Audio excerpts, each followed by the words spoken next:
जय राधा माधव कुंज बिहारी।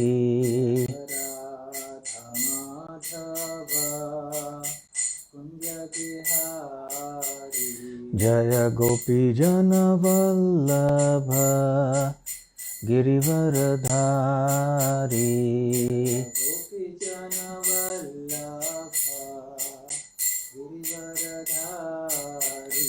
जय गोपी जन वल्लभ गिरिवरधारी। गोपी जन वल्लभ गिरिवरधारी।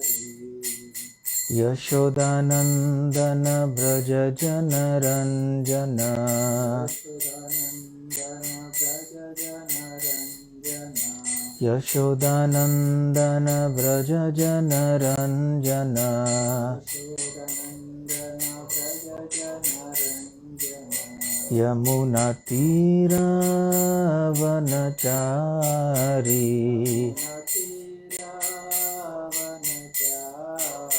यमुना तीरावनचारी।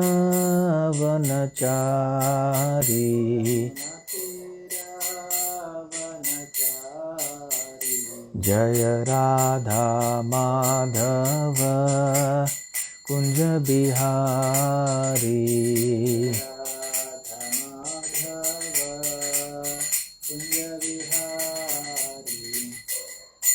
जय ओम विष्णुपाद परमहंस परिव्राजकाचार्य अष्टोत्तर शत हिज डिवाइन ग्रेस अभय चरणारविंद भक्ति वेदांत स्वामी श्रील प्रभुपाद की जय। अनंत कोटि वैष्णव वृंद की जय। श्री श्री राधा श्याम सुंदर ललिता विशाखा की जय। श्री श्री कृष्ण बलराम की जय। श्री श्री गौर निताय की जय। श्री वृंदावन धाम की जय। निताय गौर प्रेमानंदे। समवेत भक्त वृंद की जय। समवेत भक्त वृंद की जय। समवेत भक्त वृंद की जय। श्री श्री गुरु गौरांग की जय।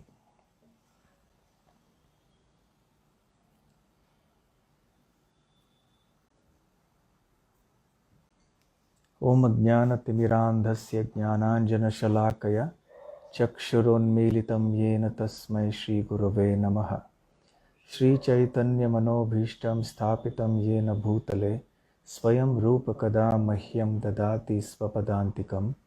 वन्देऽहं श्रीगुरुः श्रीयुतपदकमलं श्रीगुरून् वैष्णवांश्च श्रीरूपं साग्रजातं सहगण रघुनाथान्वितं तं सजीवं साद्वैतं सावधूतं परिजनसहितं कृष्णचैतन्यदेवं श्रीराधाकृष्णपादान् सहगणललिता श्रीविशाखान्वितांश्च। नमो ॐ विष्णुपादाय कृष्णप्रेष्ठाय भूतले श्रीमते भक्तिवेदान्तस्वामिन्निति नामिने। नमस्ते सारस्वते देवे गौरवाणी प्रचारिणे निर्विशेष शून्यवादी पाश्चात्यदेशतारिणे। वाञ्छाकल्पतरुभ्यश्च कृपा सिन्धुभ्य एव च पतितानां पावनेभ्यो वैष्णवेभ्यो नमो नमः। जय श्री कृष्ण चैतन्य प्रभु नित्यानंद श्री अद्वैत गदाधर श्रीवासादि गौर भक्त वृंद। हरे कृष्ण कृष्ण कृष्ण हरे हरे हरे राम राम राम हरे हरे। हरे कृष्णा। तो आज कथा हिंदी में है,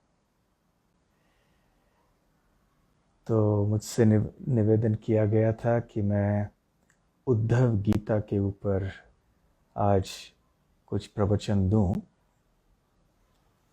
अवश्य उद्धव गीता के संदर्भ में ही मैं कुछ कहूँगा, परंतु उद्धव गीता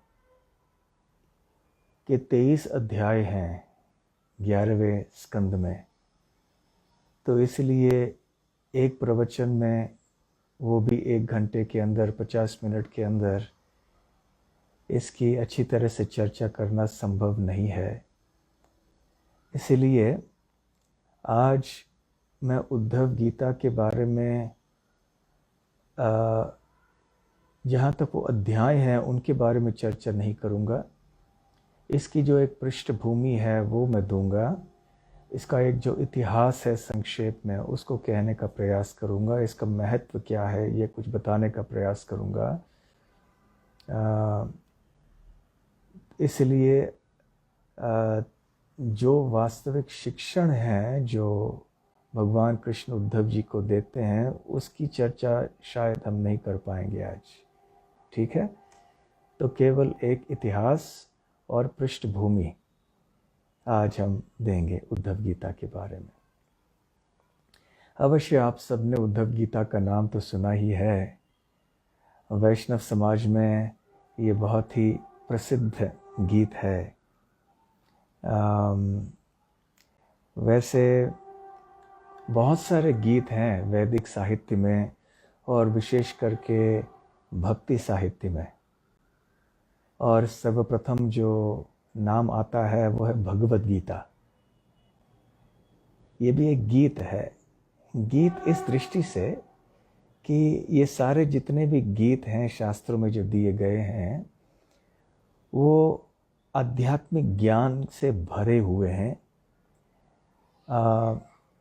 बहुत ही मधुर भक्ति से भरे हुए हैं। और इसलिए क्योंकि इनमें बहुत मिठास है और इनकी जो रचना है इतने काव्यात्मक ढंग से भी की हुई है, इतना भाव इसमें है साथ साथ, इसलिए इनको गीत कहा जाता है, जिसमें बहुत गहरा ज्ञान भी है, गहरी भक्ति भी है, एक बहुत ऐसे विशेष एक प्रस्तुतिकरण है आध्यात्मिक जीवन का, जिसको कि संगीतमय ढंग से भी कहा जा सकता है, इसलिए इसको गीत कहते हैं। जैसे हम भगवद गीता के श्लोकों का पठन जब करते हैं ना, तो हम कैसे एक ताल में बोलते हैं, कभी एक किसी मधुरता से हम बोलते हैं, जैसे देहिनोऽस्मिन् यथा देहे कौमारं यौवनं जरा, इस तरह से। तो ये गीत के समान है। तो ऐसे भगवद गीता तो सबसे प्रसिद्ध गीत है, परंतु अन्य जो विशेष करके भक्ति के गीत हैं उनमें श्रीमद् भागवत में सारे प्रसिद्ध गीत तो हैं ही। जैसे कि भागवत के चौथे स्कंद में भगवान शिव जी जब भगवान संकर्षण या विष्णु का गुणगान करते हैं तो उसे रुद्र गीत कहते हैं, और शिव जी ये सिखलाते हैं प्रचेताओं को, जो 10 प्रचेता होते हैं। फिर 12वें स्कंद में हम देखते हैं भूमि गीत, 12वें स्कंद के 3रे अध्याय में है। उसी प्रकार से भागवत के 11वें स्कंद में महाराज निमि को उपदेश देते हैं नव योगेंद्र। तो इस संवाद को जायंतेय गीत कहा गया है। 10वें स्कंद में जहाँ तक वृंदावन का संबंध है, तो इसमें गीत पंचकम है। 5 बहुत ही प्रसिद्ध गीत हैं जो कृष्ण भक्तों को बहुत प्रिय हैं। वेणु गीत 21वें अध्याय में, अब 10वें स्कंद की बात कर रहे हैं। प्रणय गीत 29वें अध्याय में, गोपी गीत 31वें अध्याय में, युगल गीत या गोपिका गीत जो 35वां अध्याय है उसमें, और भ्रमर गीत जो 47वें अध्याय में है। तो ये गीत पंचकम। तो ऐसे बहुत सारे गीत हैं। जयदेव गोस्वामी द्वारा विरचित गीत गोविंद भी है, जो जगन्नाथ के भक्तों को बहुत प्रिय है। भगवान जगन्नाथ को स्वयं बहुत प्रिय है ये गीत। प्रतिदिन रात को विश्राम के पहले जगन्नाथ जी को ये सुनाया जाता है।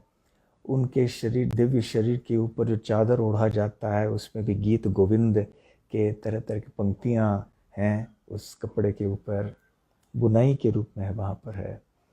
तो ऐसे बहुत सारे गीत हैं। तो उनमें से एक बहुत ही महत्वपूर्ण गीत है उद्धव गीत, उद्धव गीता। उद्धव गीता भी श्रीमद् भागवत के 11वें स्कंध में हम प्राप्त करते हैं, 7वें अध्याय से लेकर 29वें अध्याय तक। तो कुल मिलाकर 23 अध्याय,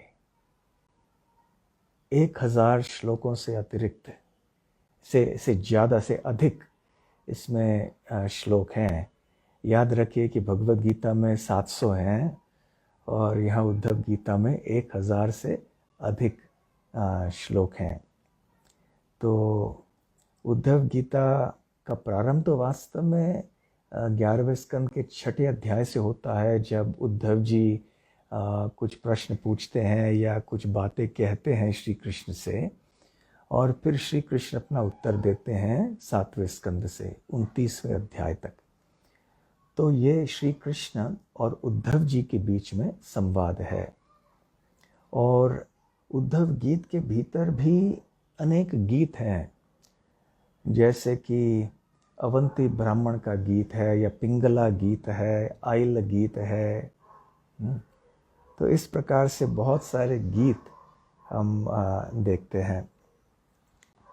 अब ये रही गीत की बात कि बहुत सारे गीत आदि हैं।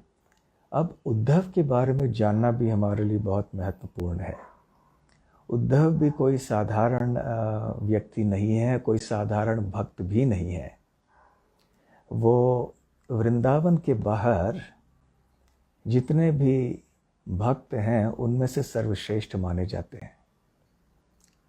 वैसे संपूर्ण सृष्टि में, आध्यात्मिक जगत में, भौतिक जगत में जितने भी सारे भगवान कृष्ण के भक्त हैं, उनमें से सर्वश्रेष्ठ हैं वृंदावन के निवासी। हाँ, उनमें से भी गोपियाँ सबसे श्रेष्ठ हैं। उन गोपियों में से भी श्रीमती राधा रानी सबसे श्रेष्ठ हैं।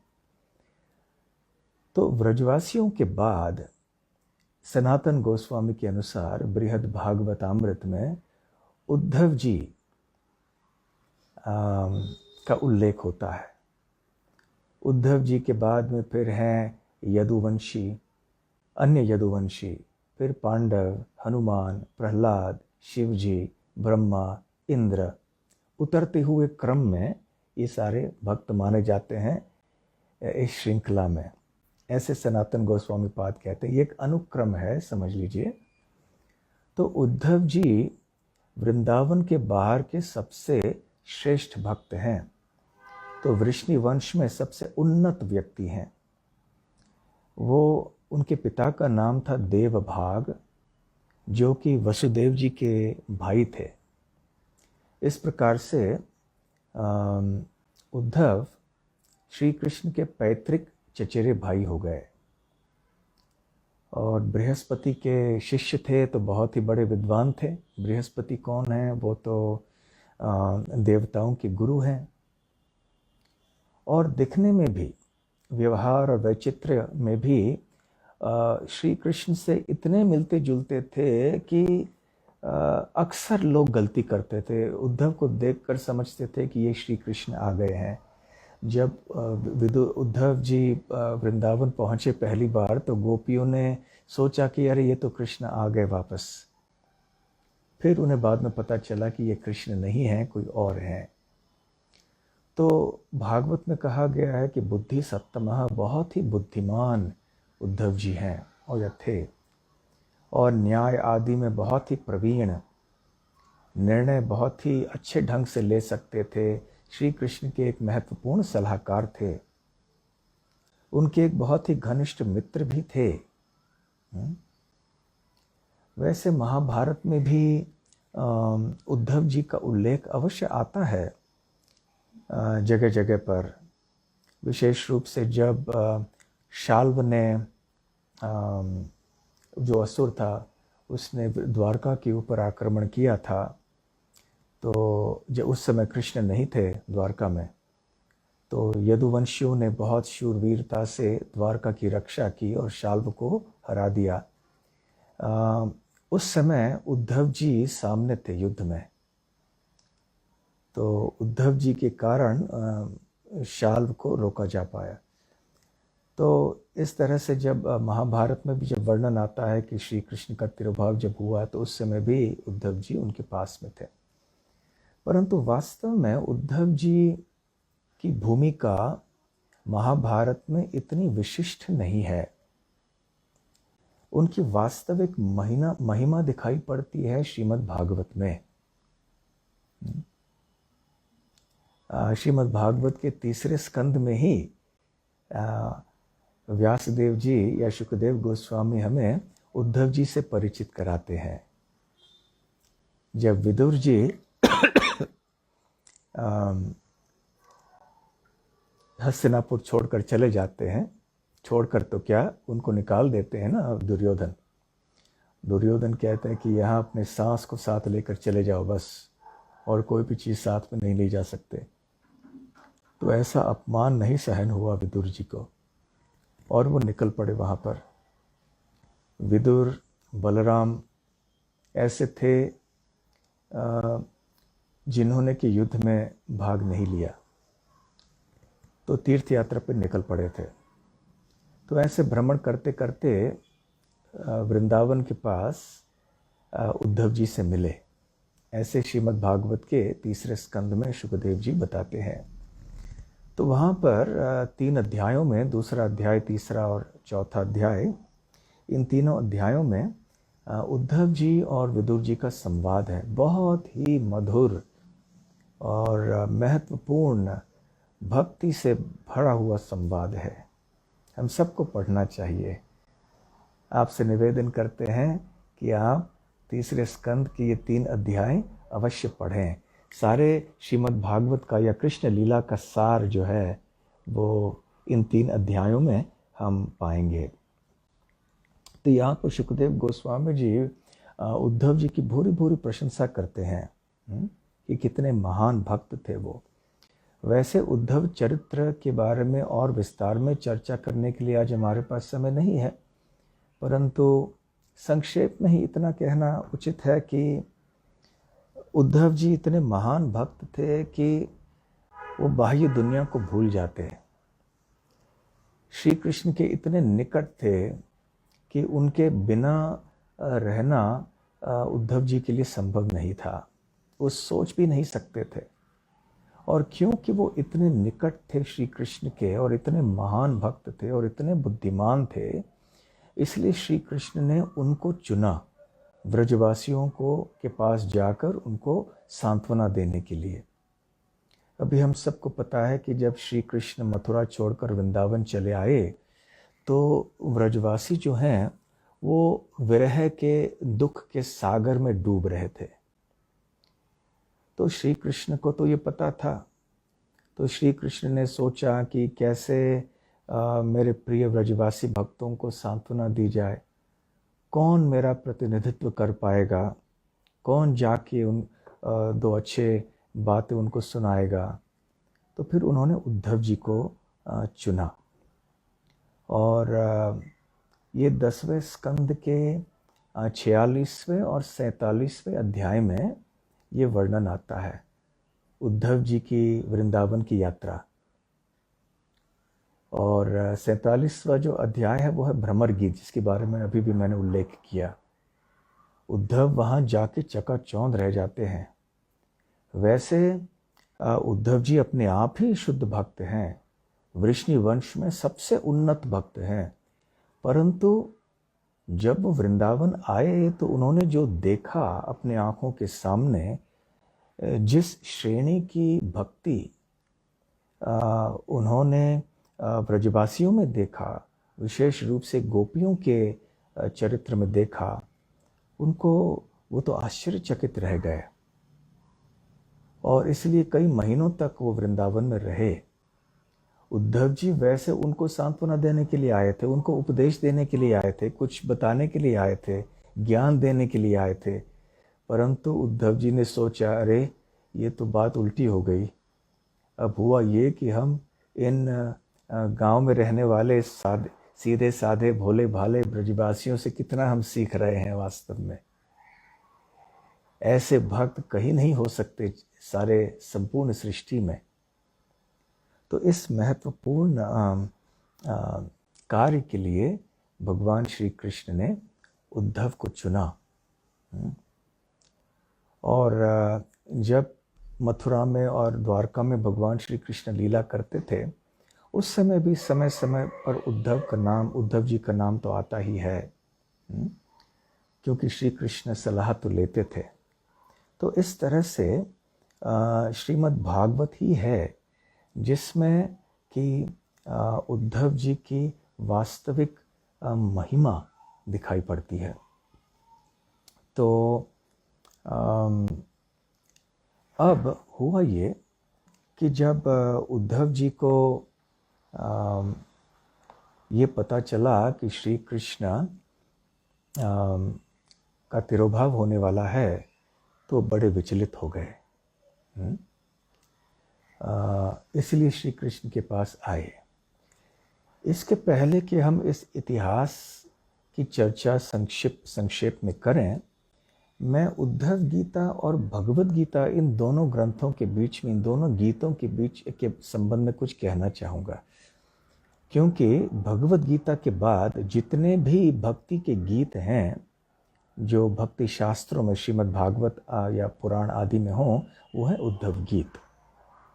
इसलिए इन दोनों के संबंध में, दोनों के बारे में चर्चा करना थोड़ा मेरे ख्याल से उचित होगा। उसके बाद में हम थोड़ी इतिहास की चर्चा करते हैं कि उद्धव गीता कैसे बोली गई, क्यों बोली गई, किस परिस्थिति में बोली गई। वैसे भगवद गीता तो भगवान श्री कृष्ण ने कही अपने प्रिय भक्त और मित्र अर्जुन को। अर्जुन के बारे में क्या कहना, वो तो एक नित्य पार्षद हैं श्री कृष्ण के, इसमें कोई दो राय नहीं है। वैसे भी सारे पांडव, द्रौपदी, कुंती महारानी, ये सब श्री कृष्ण के बहुत प्रिय थे, परंतु इन सब में से अर्जुन सबसे अधिक प्रिय थे। तो भगवद गीता भगवान श्री कृष्ण ने अर्जुन से कही। उधर उद्धव गीता भगवान श्री कृष्ण ने अपने प्रिय मित्र और सलाहकार और भक्त उद्धव जी से कही। उद्धव जी भी उनके एक बहुत निकट के पार्षद हैं। दूसरी बात, दोनों भगवद गीता या और उद्धव गीता दोनों ही व्यासदेव जी के संपादन में हम पाते हैं। महाभारत हो या श्रीमद् भागवत हो, दोनों ही व्यासदेव द्वारा विरचित हैं। भगवद गीता में 700 श्लोक हैं, जैसे मैंने संक्षेप में कहा था, और परंतु महाभारत का हिस्सा होने के बाद भी अलग एक ग्रंथ के रूप में बहुत विख्यात है भगवद गीता। उधर उद्धव गीता जो है, ये श्रीमद् भागवत के 11वें स्कंद में पाया जाता है। 7वें अध्याय से 29वें अध्याय तक लगभग 1000 श्लोक, 1000 से थोड़े अधिक। तो यद्यपि ये बहुत महत्वपूर्ण ग्रंथ है या गीत है, फिर भी जनसाधारण में इस उद्धव गीता की जानकारी इतनी नहीं है। इसलिए हमें चाहिए, जब हम सब कृष्ण भक्त हैं, कि उद्धव गीता के बारे में भी हम सब जगह चर्चा करें, ताकि लोग परिचित हो जाएं इस महत्वपूर्ण गीत से। तीसरी बात है कि भगवद गीता एक युद्ध भूमि पर बोली गई थी, कुरुक्षेत्र धाम में। उधर उद्धव गीता भी एक तीर्थ स्थान में कहा गया था, वो है द्वारका में। और वो एक एकांत स्थान में कहा गया था ये संदेश, और उस समय केवल श्री कृष्ण और उद्धव थे। तो भगवद गीता के समय सारे जो कौरव सेना थी, वहाँ पर पांडव सेना थी, लाखों की संख्या में लोग खड़े रहे जब ये संवाद चल रहा था श्री कृष्ण और अर्जुन के बीच में। परंतु उद्धव गीता के समय ये केवल 2 थे। मैत्रेय मुनि बाद में भी थोड़े उपदेश भगवान श्री कृष्ण ने मैत्रेय जी को भी दिए। तो चौथी बात, भगवद गीता में हम ये देखते हैं कि श्री कृष्ण अपने कर्तव्यों को त्याग के विरक्त जीवन स्वीकार करना चाहते थे। वो अपने रिश्तेदारों की हत्या नहीं करना चाहते थे युद्ध में। वो युद्ध भूमि को छोड़कर हिमालय में चले जाना चाहते थे, परंतु श्री कृष्ण ने उनको थोड़ा डांटा। अभी गुरु का स्वरूप धारण किया श्री कृष्ण ने। वैसे तो श्री कृष्ण अर्जुन के मित्र थे, परंतु अब जब अर्जुन भ्रमित हो रहे थे तो उन्होंने श्री कृष्ण का शरण ग्रहण किया। कार्पण्य दोषोपहत स्वभाव पृच्छामि त्वाम धर्म सम्मूढ़ चेता इत्यादि। तो थोड़ा डांट कर, प्रेम का डांट था, थोड़ा डांट कर फिर श्री कृष्ण ने अर्जुन से कहा कि नहीं, ये बाह्य वैराग्य तुम्हारे लिए नहीं है, ये तुम्हारे लिए वैराग्य आंतरिक होना चाहिए और तुम्हें यहाँ अपने कर्तव्यों को वर्णाश्रम के अनुसार करना चाहिए। तुम एक क्षत्रिय हो, इसलिए तुम्हारा धर्म है युद्ध करना। जब अन्याय होता है तो अन्याय के विरोध में युद्ध करना तुम्हारा कर्तव्य बनता है और तुम्हारा स्वभाव भी इस प्रकार का है। इसलिए जब आज तुम यदि युद्ध से भाग भी जाओगे, तुम्हारा स्वभाव तुम्हें बाध्य करेगा कल नहीं तो परसों पुनः युद्ध करने के लिए। इसलिए बाह्य वैराग्य त्याग दो और यहाँ पर रह के युद्ध करो, मेरे आदेश के अनुसार युद्ध करो। तो यहाँ पर अर्जुन को श्री कृष्ण कह रहे हैं बाह्य विरक्ति का जीवन नहीं अपनाना। उधर उद्धव जी को जब श्री कृष्ण उपदेश दे रहे थे तो उन्होंने बाह्य वैराग्य के रास्ते के आगे बढ़ने के लिए उन्हें प्रेरित किया, आदेश दिया। तुम निरासक्त हो जाओ हे अर्जुन, हे उद्धव, अब सब कुछ छोड़ दो, तुम अपने सगे संबंधियों को भूल जाओ, निरासक्त हो जाओ और केवल अब इस आध्यात्मिक रास्ते में आगे बढ़ते रहो। तो उद्धव वास्तव में श्री कृष्ण के साथ भगवान के धाम में जाना चाहते थे, परंतु श्री कृष्ण ने कहा नहीं, अब समय नहीं है, तुम्हारे लिए सेवा है, तुम्हें बद्रिकाश्रम जाना है और बद्रिकाश्रम जाके जो मैं तुम्हें उपदेश दूंगा भक्ति के बारे में वो तुम्हें उन्हें देना है, ताकि वो फिर सब जगह जाके इसका प्रचार प्रसार कर सकें।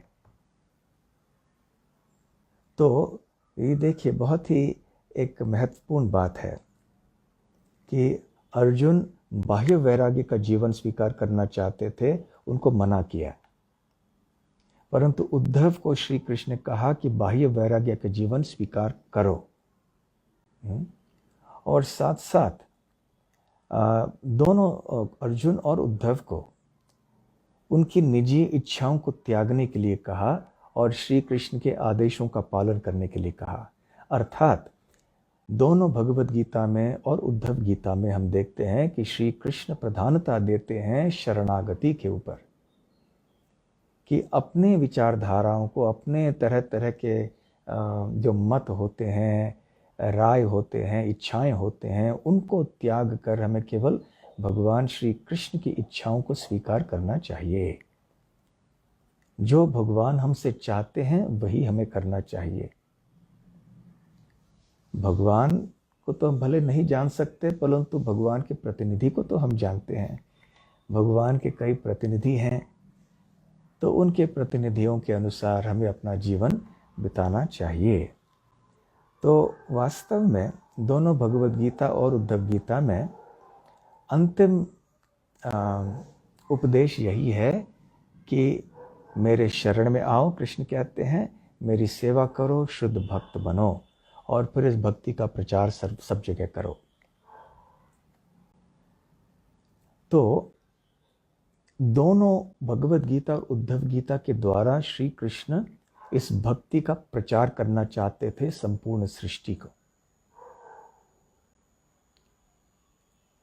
जब भगवत गीता की बात आई तो मनु ने राजा इक्ष्वाकु को दिया, इस प्रकार से परंपरागत ही ज्ञान आ रहा है। इसका तात्पर्य ये है कि भगवत गीता कई प्रकार के हैं। जिस गीता को हम भगवत गीता कहते हैं वो एक भगवत गीता है। जिस भगवत गीता को भगवान कृष्ण ने सूर्यदेव को दी थी, उसका रूप क्या है, उसमें कितने श्लोक थे, ये सब हमें पता नहीं। बहुत लंबी गीता कही होगी भगवान श्री कृष्ण ने सूर्यदेव से। सूर्यदेव इतने बुद्धिमान हैं, बहुत विद्वान है सूर्यदेव। लेकिन अर्जुन के लिए इतना समय नहीं था ना, वो युद्ध भूमि में खड़े थे, युद्ध प्रारंभ होने जा रहा था, तो इतने विस्तार में भी कुछ बोला नहीं जा सकता था। इसलिए संक्षेप में ही भगवान कृष्ण को कहना था। तो यद्यपि भगवत गीता का ज्ञान पूर्ण है, फिर भी संक्षिप्त रूप में है। इसलिए भगवान कृष्ण अब चाहते थे कि इसी ज्ञान को थोड़े विस्तार में कहा जाए। ये श्री कृष्ण के अंतिम उपदेश होने के कारण भगवान चाहते थे कि जितना विस्तार में हो सके मैं इतना बताकर जाऊं। वैसे तो मेरे शास्त्र हैं ही, बहुत सारे पुराण हैं, उपनिषद हैं इत्यादि, और मेरे इतने सारे शुद्ध भक्त हैं जो अपने ग्रंथों की रचना करेंगे मेरे शिक्षणों के आधार पर। तो इसलिए श्रील प्रभुपाद यहाँ इस बात को कहते हैं कि भगवत गीता के ज्ञान को संपूर्ण करने के लिए भगवान श्री कृष्ण ने उद्धव जी को उद्धव गीता सुनाई। और आगे चल के प्रभुपाद जी कहते हैं कि भगवान श्री कृष्ण अपने आंदोलन को, जिस इच्छा से वो यहाँ प्रकट हुए थे, उस इच्छा को पूर्ण करने के लिए और ये सारे दिव्य ज्ञान को जो कि वो भगवत गीता में नहीं बोल पाए थे, उस ज्ञान को भी संसार के सामने रखने हेतु उन्होंने उद्धव जी को ये उद्धव गीता सुनाई। दूसरे शब्दों में, वैसे उद्धव गीता और भगवत गीता ज्ञान एक ही है। फर्क इतना है कि उद्धव गीता में वही ज्ञान थोड़े विस्तृत रूप में प्रस्तुत किया गया है, थोड़े गहराई से ज़्यादा प्रस्तुत किया गया है, और थोड़े और भी विषय हैं। और जैसे कि अर्चा विग्रह की सेवा हो, भक्ति योग के बारे में, सब कई ऐसे विषय हैं जिनकी चर्चा इतनी गहराई से भगवान श्री कृष्ण भगवत गीता में नहीं कर पाए। इस तरह से हम उद्धव गीता और भगवत गीता के बीच में ये संबंध देख सकते हैं।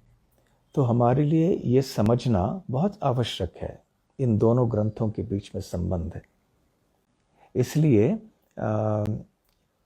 जब आज का प्रवचन समाप्त होगा, आज से ही आप उद्धव गीता पढ़ना शुरू कर दीजिए। परंतु यदि आपने भगवत गीता नहीं पढ़ी हो तो वो पहले पढ़ लीजिए। आशा करते हैं कि सबने भगवत गीता पूरी तरह से पढ़ ली होगी। यदि नहीं पढ़ी है तो कृपया आप पढ़ लीजिए और फिर आप उद्धव गीता पढ़ लीजिए। फिर आप देखेंगे कि बहुत सी चीज़ें एक समान हैं इनमें। ठीक है, तो ये एक महत्वपूर्ण विषय था, उद्धव गीता और भगवत गीता के बीच में संबंध। अब संक्षेप में इसके उद्धव गीता के पीछे जो इतिहास है मैं बताने का प्रयास करूँगा। तो 11वें स्कंद में 6ठे अध्याय में शुकदेव गोस्वामी वर्णन करते हैं कि ब्रह्मा जी एक बार अन्य देवताओं को साथ में लेकर द्वारका में आए। वो श्री कृष्ण के सुंदर मानवीय रूप का दर्शन करना चाहते थे। वैसे श्री कृष्ण तो मनुष्य है नहीं, वो तो भगवान ही है। मनुष्य भगवान की तरह दिखते हैं। ऐसा नहीं कि हमने बैठ के कल्पना कर ली कि भगवान का रूप भी हमारी तरह होना चाहिए, इसलिए काल्पनिक रूप है भगवान का। ऐसे कई लोग तर्क करते हैं, परंतु ये गलत है। तो जब मनुष्य समाज में प्रकट हुए भगवान श्री कृष्ण, तो इनका ये मूल रूप है। तो देवगण जो उनका दर्शन करना चाहते थे तो वो सब आए वहाँ पर, परंतु उनका उद्देश्य और एक भी था। आपको याद होगा कि दशम स्कंद के प्रारंभ में ही सारे देवगण जो हैं वो क्षीर सागर के तट पे जाते हैं ब्रह्मा जी के साथ में, और बड़ी तीव्रता से प्रार्थना करते हैं भगवान के चरण कमलों में। क्या क्यों प्रार्थना करते हैं? पृथ्वी माता उनके पास आई थीं, ब्रह्मा जी के पास, त्राही त्राही मेरी रक्षा कीजिए ब्रह्मदेव, क्योंकि अभी मेरे ऊपर, अभी मेरे लोक में इतने सारे दुष्ट लोग उपस्थित हैं और इतने पाप कर रहे हैं कि इनका भार सहन करना मेरे लिए बहुत कठिन हो रहा है। इसलिए आप कोई व्यवस्था कीजिए, कोई उपाय निकालिए। तो ब्रह्मा जी भी कुछ नहीं कर पाए। उन्होंने सोचा कि मेरे बस की बात नहीं है ये। तो उन्होंने कहा चलो हम चलते हैं भगवान के पास। तो सारे क्षीर सागर में चले गए। वहाँ जाकर उन्होंने पुरुष सूक्त प्रार्थना आदि की। ब्रह्मा जी के हृदय से भगवान ने उनको उपदेश दिया या संदेश दिया कि आप सब विचलित नहीं होना, मैं शीघ्र ही प्रकट हो जाऊंगा यदुकुल में। तो आप सब भी वहाँ पर यदुकुल के जो महिला हैं उनके गर्भ से आप सब भी प्रकट हो जाना। तो ऐसे सांत्वना देकर भगवान विष्णु जो हैं, जो गर्भोदकशायी विष्णु हैं, क्षीरोदकशायी विष्णु हैं, क्षीर उदकशायी, दूध के सागर में शयन करने वाले क्षीरोदकशायी विष्णु ने उन सबको सांत्वना दी और सारे देवगण अपने अपने लोकों में चले गए, संतुष्ट होकर कि अब भगवान प्रकट होंगे और पुनः धर्म की स्थापना पृथ्वी लोक के ऊपर होगी। तो भगवद गीता में भगवान श्री कृष्ण ने तो बताया ही है कि वो परित्राणाय साधूनाम, साधुओं की रक्षा करने के लिए आते हैं, फिर दुष्टों का विनाश करने के लिए आते हैं और धर्म की स्थापना करने के लिए आते हैं। जैसे जैसे धर्म की ग्लानि होती है, अधर्म की वृद्धि होती है, ये सारी बातें हम सुन चुके हैं कई बार भगवद गीता में। तो ये उद्देश्य था उनका। तो श्री कृष्ण अब आए। श्री कृष्ण के प्रकट होने के बाद लगभग अब 125 वर्ष बीत चुके थे। तो इन 125 वर्षों में भगवान श्री कृष्ण ने बहुत सी चीज़ें की संपन्न कर ली थी। उन्होंने भगवद गीता को उपदेश दिया था श्री कृष्ण अर्जुन को, और अन्यों को भी बहुत कुछ कहा था। परंतु सबसे महत्वपूर्ण बात, उन्होंने ऐसे सुंदर सुंदर लीलाओं का प्रदर्शन किया था जिनके बारे में श्रवण कीर्तन करने से कलयुग के पतित से पतित जीवों का भी उद्धार हो सकता था। तो ये श्री कृष्ण के अवतार लेने के पीछे मूल कारण था कि वो ऐसे लीलाओं को प्रदर्शित करें जिनके बारे में देखकर, सुनकर, स्मरण करके, बोलकर हम सब शुद्ध हो जाएं, हमारे हृदय में भगवान के प्रति प्रेम उत्पन्न हो जाए। अनुग्रहाय भक्तानां मानुषम देहमास्थितः भजते तादृशी क्रीड़ा यह श्रुत्वा तत्परो भवेत्। शुकदेव गोस्वामी भागवत के 10वें स्कंद में कहते हैं कि भक्तों के ऊपर कृपा करने के लिए उन्होंने आके यहाँ पर तरह तरह के सुंदर लीलाएं प्रकट की, जिनके बारे में सुनने से हमारा बेड़ा पार हो जाता है, हम शुद्ध भक्त बन के भगवान के धाम में जा सकते हैं। तो ये सारी चीज़ें हो गई थी। ये परम कल्याण का कार्य है। तो अब 100 हमेशा के लिए तो भगवान यहाँ नहीं रह सकते, ये भौतिक जगत है। हमेशा भगवान यहाँ रहेंगे तो फिर ये आध्यात्मिक जगत ही बन जाएगा। और भगवान को लौटना था स्वधाम, तो लौटने का समय आ गया था।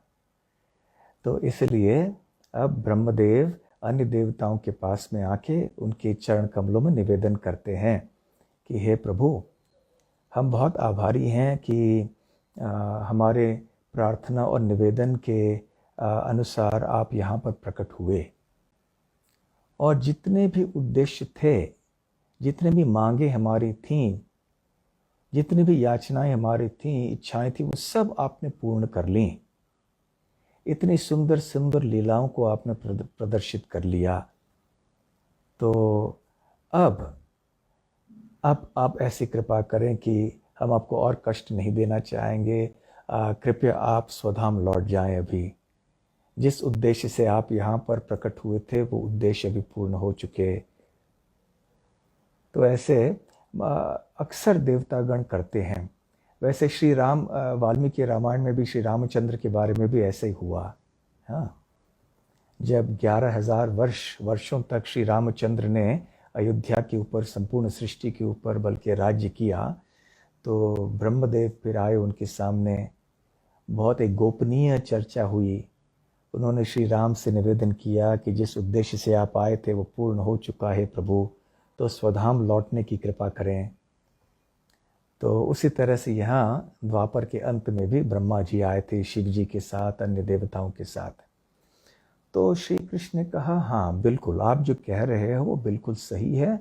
मैं सहमत हूँ आपके विचारों से। मुझे यहाँ और पृथ्वी लोक के ऊपर रहना उचित नहीं है। अवश्य मैं अप्रकट होने की तैयारी करता हूँ, परंतु एक कार्य रह गया है, उसको संपन्न करके मैं आ जाऊँगा। तो वो कौन सा कार्य है? वो कार्य ये है कि मेरे जो प्रिय यदुवंशी हैं वो इतने आसक्त हैं मुझसे, उनके हृदय में मेरे प्रति इतनी तीव्र आसक्ति है, इतना स्नेह है कि यदि मेरा तिरोभाव हो जाए तो वो इस विरह को सहन नहीं कर पाएंगे।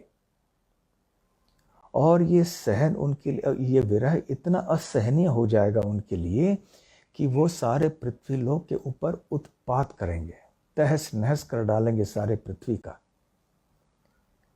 तो इसलिए मेरे तिरुभाव के पहले मुझे ये देखना है कि मेरे प्रिय यदुवंशियों का तिरुभाव हो जाए।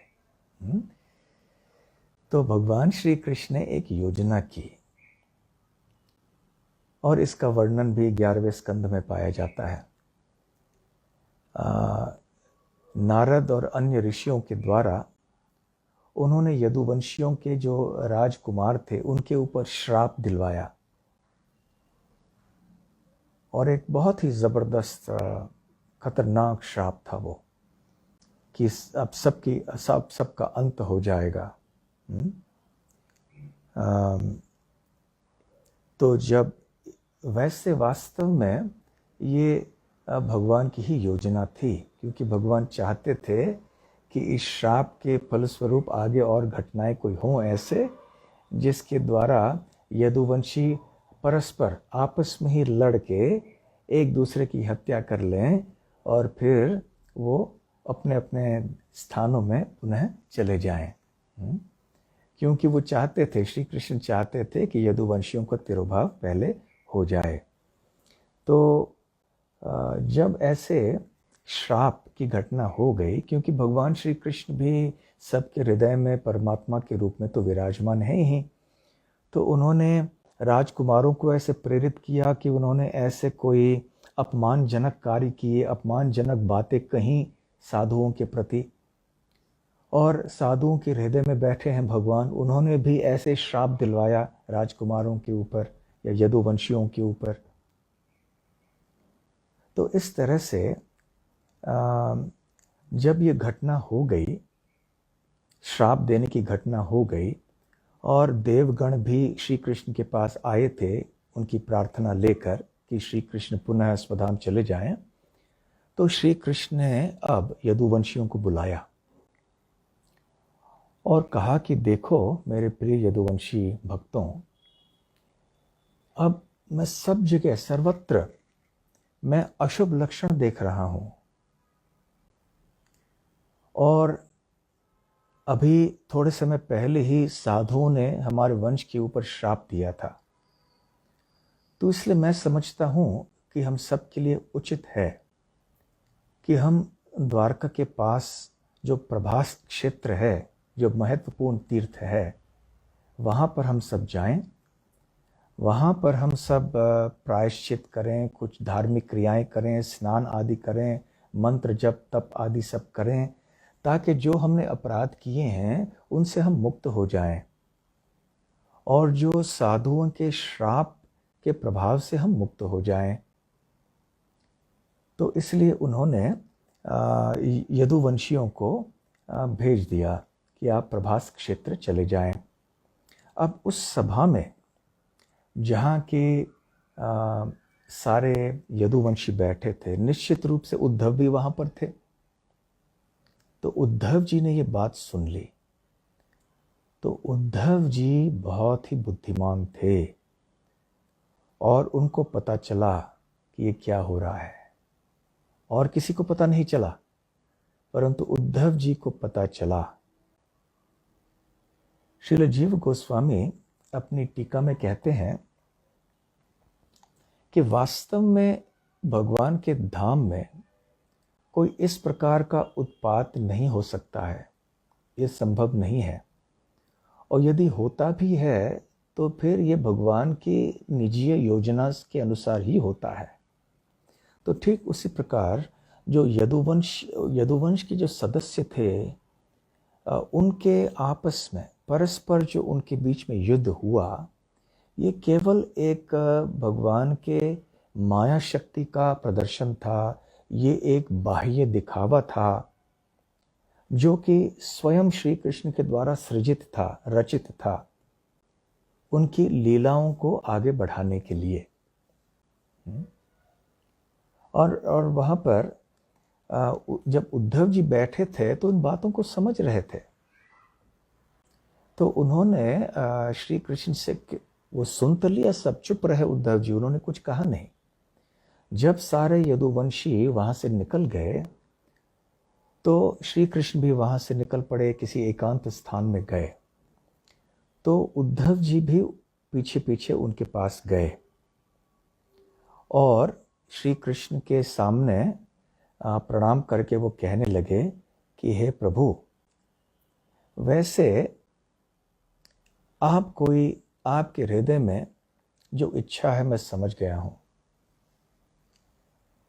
साधु ने दी हुई श्राप का प्रतिकार करने हेतु, क्या उसका प्रायश्चित करने हेतु, परिहार के रूप में आपने उनको प्रभास क्षेत्र जाने के लिए आदेश दिया है। परंतु आप तो पूरी तरह से समर्थ हैं। साधुओं के श्राप को नष्ट करने के लिए, उसके प्रभाव को नष्ट करने के लिए या उसका प्रतिकार करने के लिए आप बिल्कुल समर्थ हैं, पर आप नहीं कर रहे हैं, जानबूझकर नहीं कर रहे हैं। तो आप क्या कहना चाह रहे हैं कि किसी तीर्थ स्थान में जाके कोई मंत्र जप तप आदि करना, स्नान करना, ये आपके साक्षात दर्शन से ज्यादा शक्तिशाली है? आप तो यदुवंशियों के सामने हैं, आमने सामने, वो आपको प्रतिदिन देखते हैं, आपसे बात करते हैं। तो इससे बड़ा और इससे बड़ी शुभ चीज कौन सी हो सकती है? जो अशुभ चीजों को नष्ट करने वाली और कौन सी चीज हो सकती है? तो श्राप नष्ट करने के लिए क्या आपका दर्शन पर्याप्त नहीं है? अवश्य है। तो जब आप इस तरह से आदेश दे रहे हैं तो फिर मैं समझता हूं कि आपका कोई उद्देश्य अन्य है, विशेष कोई उद्देश्य आपका है, और मैं समझ चुका हूं कि आप स्वधाम लौटना चाहते हैं, आप अप्रकट होना चाहते हैं यहाँ से, और ये मेरे लिए बिल्कुल असहनीय है। मैं आपके बिना नहीं रह पाऊंगा। आपका विरह मैं सहन नहीं कर पाऊंगा। इसलिए हे हे प्रभु, मुझे आपके साथ में आपके धाम में ले चलिए। मैं यहाँ पर नहीं रह पाऊंगा। वास्तव में तात्पर्य में आचार्यों ने बताया है कि जो यदुवंशी थे वो दो प्रकार के थे। एक जो नित्य सिद्ध यदुवंशी, जो कि आध्यात्मिक लोक के द्वारका से वो अवतीर्ण होकर श्री कृष्ण के साथ आए थे वो। और दूसरे जो भगवान क्षीरोदकशाही विष्णु के आदेश के अनुसार देवलोक से जो प्रकट हुए थे यदुवंश में, जिन्होंने जन्म लिया था वो। तो जो यदुवंशी प्रभास क्षेत्र में गए और जिन्होंने आपस में लड़ झगड़ के अपने आप का अंत करवाया, वो सारे देवलोक के से उतरे हुए यदुवंशी थे।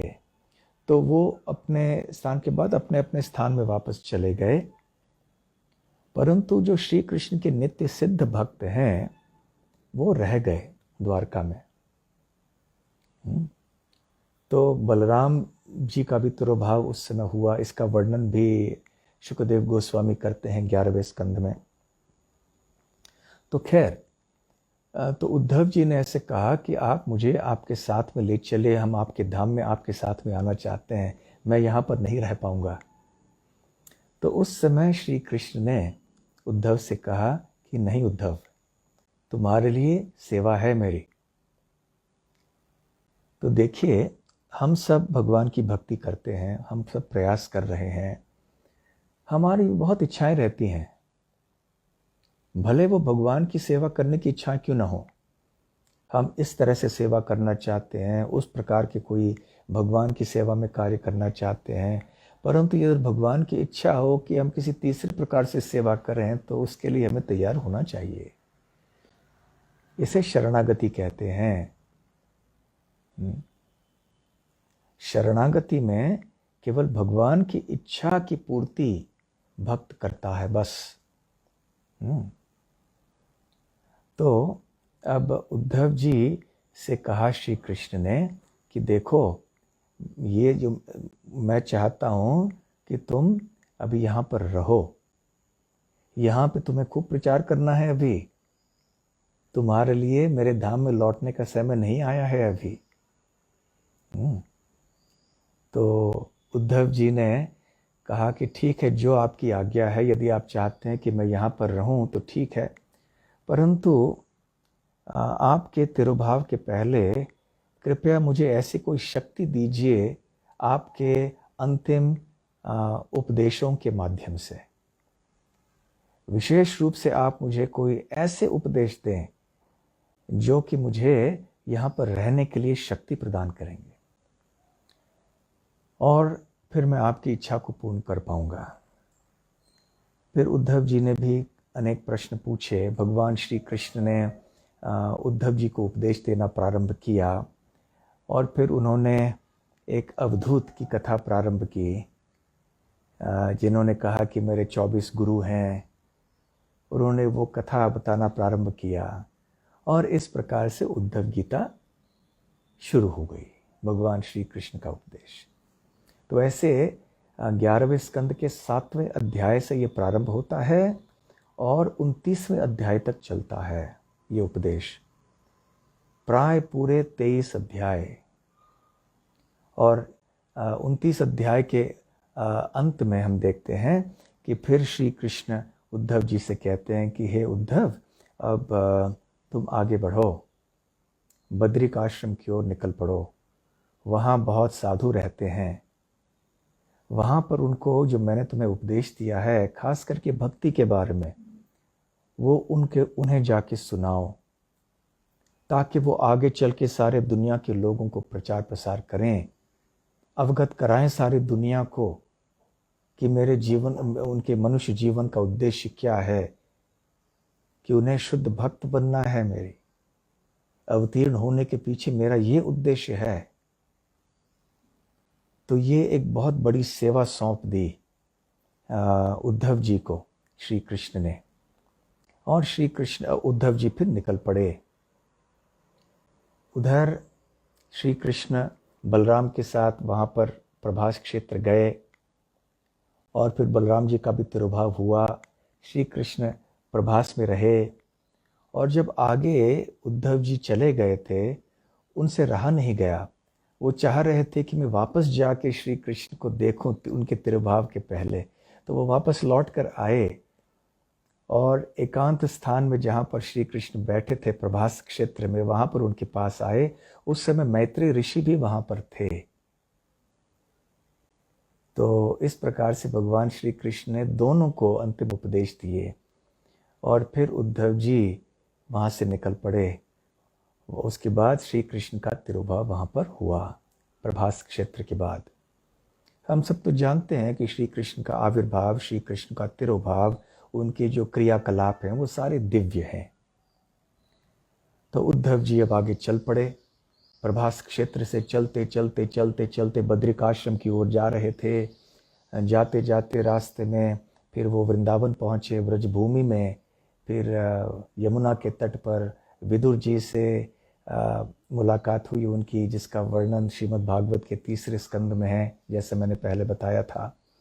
वहाँ पे विदुर जी और उनके बीच में सुंदर सुंदर संवाद होता है।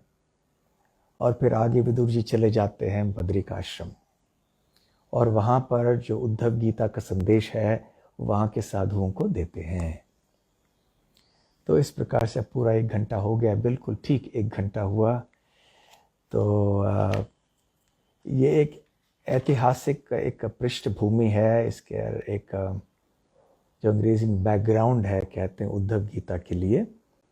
अब अवश्य आप इस उद्धव गीता को पढ़िए, ठीक है। तो बहुत बहुत धन्यवाद आप सबको।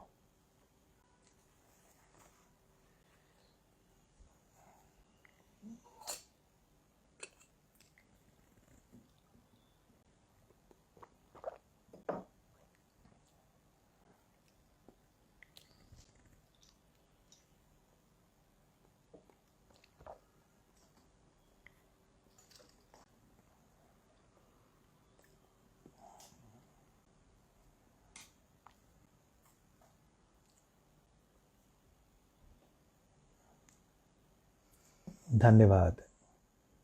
आपके कोई प्रश्न हैं?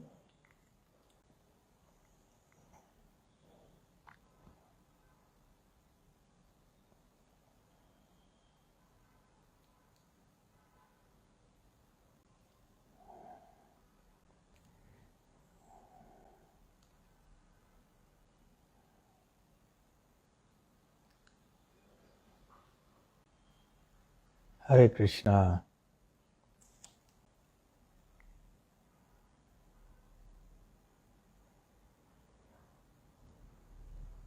वैसे विषय से संबंधित हो तो अच्छा है। ठीक है, अच्छा।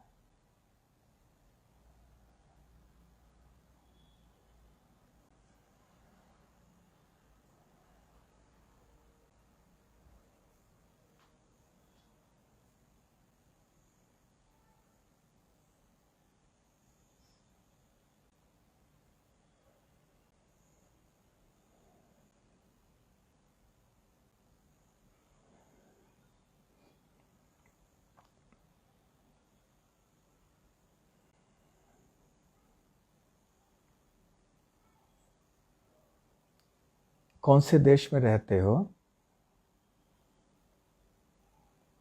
ओ, वेस्ट अफ्रीका में।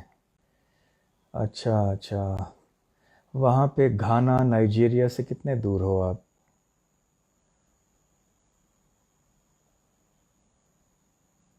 ओ, तो घाना और नाइजीरिया में तो हमारे केंद्र हैं, शाखाएं हैं, भक्त हैं वहाँ पर। लेकिन मैं पूछताछ कर सकता हूँ। वैसे कई भक्त हैं हमारे जो भक्ति धीर दामोदर महाराज हैं, और अन्य भक्त भी हैं जो वहाँ पे उस पश्चिम अफ्रीका में प्रचार करते हैं। तो उनसे यदि संपर्क कर पाओ तो उनसे पूछ लेना कि बेनिन में कहीं कोई भक्त हैं यहाँ वहाँ, तो शायद पता चल जाए। तो वो हो या न हो, परंतु अभी इंटरनेट के द्वारा ऐसे संघ भक्तों को प्राप्त कर सकते हो। और प्रभुपाद जी के ग्रंथों को साथ में रखो, रोज़ पढ़ो, और वहाँ पे थोड़ा सा प्रचार करके भक्तों को, लोगों को भक्ति में ले आओ। इस तरह से उनके साथ मिलजुल कर छोटा सा सत्संग कर लो तो संग मिल जाएगा भक्तों का, ठीक है। तो हम सब की शुभकामनाएं हैं। वैसे थोड़े लोगों को बुलाओ जो सुनने के लिए इच्छुक हैं और थोड़ा कीर्तन कर लो, प्रभुपाद जी के ग्रंथों से कुछ उनको उपदेश दे दो। हाँ, उनको प्रभुपाद जी के ग्रंथ दे दो और ऐसे समय समय पर उनके साथ मिलो, हफ्ते में 1 बार 2 बार या जो जितना भी समय हो, जितने भी बार हो सके, और ऐसे धीरे धीरे से कुछ शुरू कर लो। ठीक है?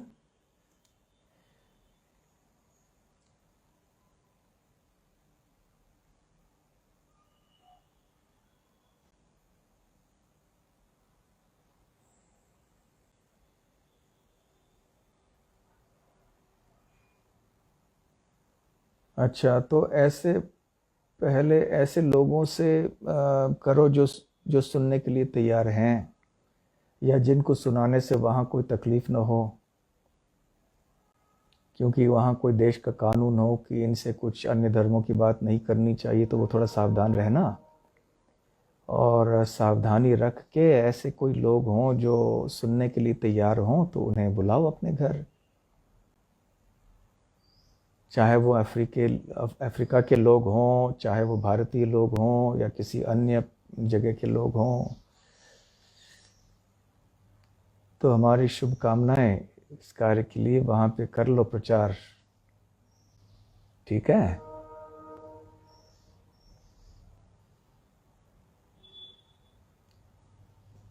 बिल्कुल बिल्कुल बिल्कुल। हम सब की शुभकामनाएं, जितने भी उपस्थित भक्त हैं यहाँ पर, हम सब मिल के शुभकामनाएं दे रहे हैं। ठीक है? ठीक है, और कोई प्रश्न किसी का?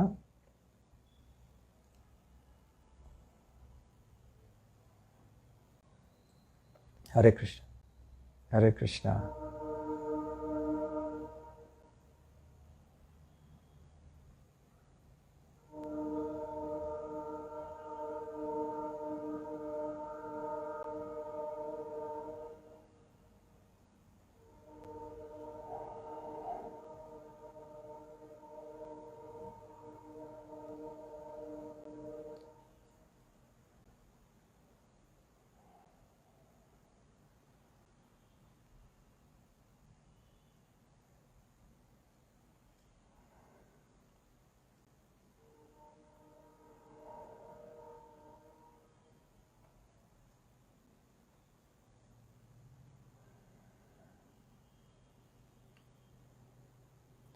प्रश्न ये है कि भक्ति करते करते क्या हमारा स्वभाव बदल सकता है या नहीं? बिल्कुल, स्वभाव बदलने ही हम आए हैं भक्ति में। हमारे स्वभाव के कारण ही तो हम बंधे हुए थे यहाँ पर इतने जन्मों से। तब इसको बदलना है, इसलिए हम यहाँ पर भक्ति में आए हैं। अवश्य बदला जा सकता है, परंतु बहुत मुश्किल है। इससे भला ये है कि हम अपने स्वभाव को ही भगवान की सेवा में लगा दें। बस जिसकी जैसी वृत्ति हो वो भगवान की सेवा में लग जाए। जैसे किसी को संगीत की रुचि है तो संगीत में लग पड़ो, भगवान का गुणगान करो संगीतमय ढंग से। किसी को चित्र बनाने की इच्छा है तो भगवान के चित्र बनाओ। किसी को श्री विग्रह की सेवा करनी है, रसोई करना है, किसी को पढ़ना अच्छा लगता है, सुनना अच्छा लगता है, तो जो जैसी अपनी अपनी इच्छा होती है अपने स्वभाव के अनुसार वैसे कार्य हम करें, लेकिन भगवान की भक्ति से जोड़ के करें। इस तरह से जो हमारे स्वभाव में जितने भी नकारात्मक वृत्तियां हैं, नेगेटिव टेंडेंसीज, वो नष्ट हो जाएंगी, और जो सकारात्मक, जो भक्ति के अनुकूल जो वृत्तियां हैं, उनकी वृद्धि होगी। ठीक है?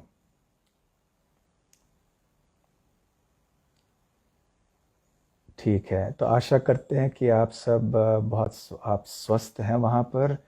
मुझे पता नहीं कोरोना वायरस की समस्या कैसी है आपकी जगह, आपके स्थान में, फिर भी हम प्रार्थना करते हैं कि आप सब स्वस्थ रहिए और सावधानी रखिए और साथ साथ बड़े उत्साह से अपने भक्ति को आगे बढ़ाते जाइए। ठीक है। तो बहुत बहुत धन्यवाद। हरे कृष्णा। श्रील प्रभुपाद की जय। गौर प्रेमानंदे। हरि हरि बोल। हरे कृष्णा।